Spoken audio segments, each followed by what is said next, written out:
Clip number 310۔ اس clip میں آپ سورہ انعام کی آیت نمبر 112 اور 113 تک کی تلاوت، ترجمہ اور تفسیر قرآن صراط الجنان سماعت فرمائیں گے۔ بسم اللہ الرحمن الرحیم۔ ترجمہ: اللہ کے نام سے شروع جو نہایت مہربان رحمت والا ہے۔ وَكَذَلِكَ جَعَلْنَا لِكُلِّ نَبِيٍّ عَدُوًّا شَيَاطِينَ الْإِنسِ وَالْجِنِّ يُوحِي بَعْضُهُمْ إِلَى بَعْضٍ زُخْرُفَ الْقَوْلِ غُرُورًا وَلَوْ شَاءَ رَبُّكَ مَا فَعَلُوهُ فَذَرْهُمْ وَمَا يَفْتَرُونَ۔ ترجمہ: اور اسی طرح ہم نے ہر نبی کا دشمن بنایا انسانوں اور جنوں کے شیطانوں کو، ان میں ایک دوسرے کو دھوکہ دینے کے لیے بناوٹی باتوں کے وسوسے ڈالتا ہے، اور اگر تمہارا رب چاہتا تو وہ ایسا نہ کرتے، اور تم انہیں اور ان کی بناوٹی باتوں کو چھوڑ دو۔ وَكَذَلِكَ جَعَلْنَا لِكُلِّ نَبِيٍّ عَدُوًّا۔ اور اسی طرح ہم نے ہر نبی کے دشمن کیے ہیں۔ کفار مکہ کی مخالفت اور ایذا رسانیوں کی وجہ سے سرکار دو عالم صلی اللہ تعالی علیہ وآلہ وسلم بہت رنجیدہ تھے۔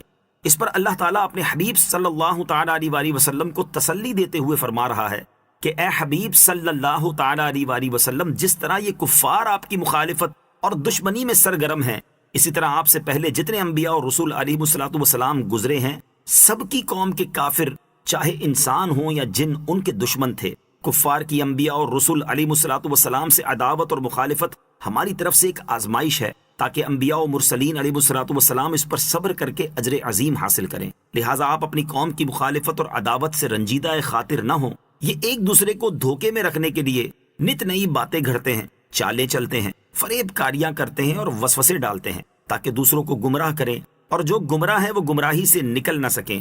نیز یہاں بھی ملوز خاطر رہے کہ اگر اللہ عز و جل چاہتا تو وہ ایسا نہ کرتے، لیکن اللہ تعالیٰ اپنی حکمت سے نظام کائنات چلا رہا ہے، اور کفر و ایمان، خیر و شر دونوں کے مد مقابل رہنے میں اس کی حکمتیں ہیں۔ لہٰذا آپ انہیں اور ان کے دھوکے اور فریب کی خوشنما باتوں کو چھوڑ دیں اور صبر کریں۔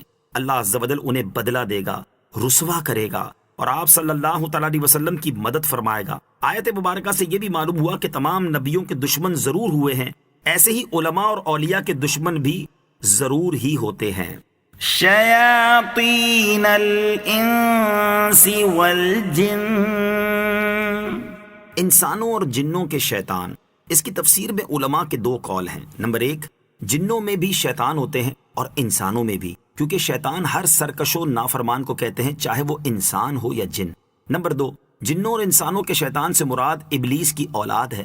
ابلیس نے اپنی اولاد کو دو حصوں میں تقسیم کر دیا، ایک گروہ انسانوں کو وسوسہ ڈالتا ہے اور ایک گروہ جنوں کو وسوسہ ڈالتا ہے۔ خفیہ بات سے مراد وسوسے اور فریب کی باتیں ہیں۔ وَلِتَصْغَىٰ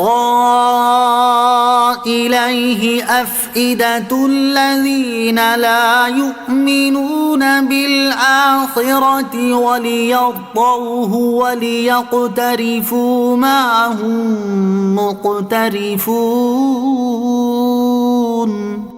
ترجمہ: اور تاکہ آخرت پر ایمان نہ لانے والوں کے دل ان بناوٹی باتوں کی طرف مائل ہو جائیں، اور تاکہ وہ ان باتوں کو پسند کر لیں اور وہ اسی گناہ کا ارتکاب کریں جس کے یہ خود مرتکب ہیں۔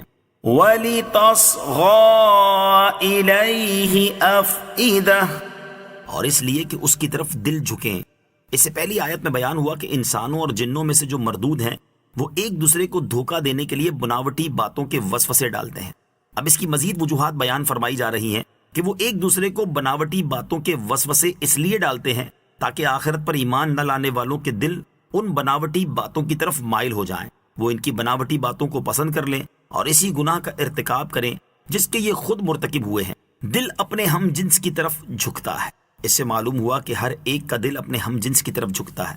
لہٰذا اگر کسی آدمی کا دل گناہ گاروں، گمراہوں کی طرف زیادہ جھکتا ہے تو اسے غور کرنا چاہیے کہ کہیں ایسا تو نہیں کہ اس کے دل میں بھی گمراہی اور برائی کی محبت بیٹھی ہو۔